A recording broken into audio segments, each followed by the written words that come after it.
মুসলমানৰ কাৰণে এখন দেশ হ'ব লাগে। RSS কৈছিলে যে হিন্দু ৰাষ্ট্ৰ হ'ব লাগে।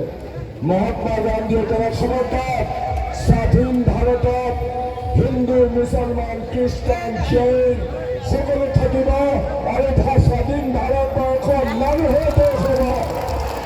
স্বাধীন ভাৰতবৰ্ষৰ মানুহৰ দেশ হ'ব। তাত নাই হিন্দু মুছলমান শিখ খ্ৰীষ্টান নহয়, সকলো মানুহৰে সমান অধিকাৰ থাকিব, সকলোৰে সমান মৰ্যাদা থাকিব, সকলোৰে সমান বিকাশৰ সুবিধা থাকিব।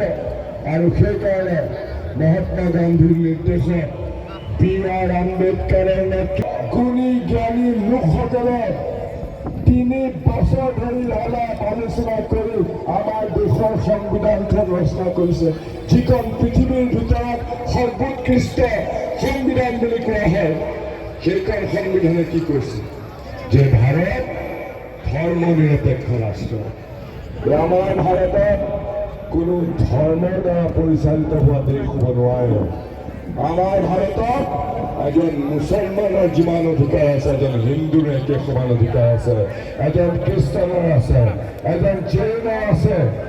আৰু সমভাৱে কাৰণে উঠি আহিবৰ কাৰণে ৰাষ্ট্ৰই সমান সুবিধা দিব লাগিব।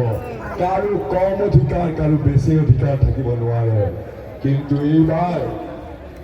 এইবাৰ নৰেন্দ্ৰ মোদী ডাঙৰীয়াই ভাৰতৰ প্ৰধানমন্ত্ৰী হোৱাই নহয়, এইবাৰ নৰেন্দ্ৰ মোদী ডাঙৰীয়াই যিখন সংবিধানে আপোনালোকক সম অধিকাৰ দিছে, সেইখন সংবিধান নৰেন্দ্ৰ মোদীয়ে হিমন্ত বিশ্ব শৰ্মাই বদলাই ধৰ্ম নিৰপেক্ষ ৰাষ্ট্ৰটোক কাটি পেলাই হিন্দু ৰাষ্ট্ৰ কৰিব খুজিছে। তেওঁলোকে এই সংবিধানখন বদলাব খুজিছে আৰু সেইকাৰণে তেওঁলোকে কৈছে আপকি বাত 400 পাৰ।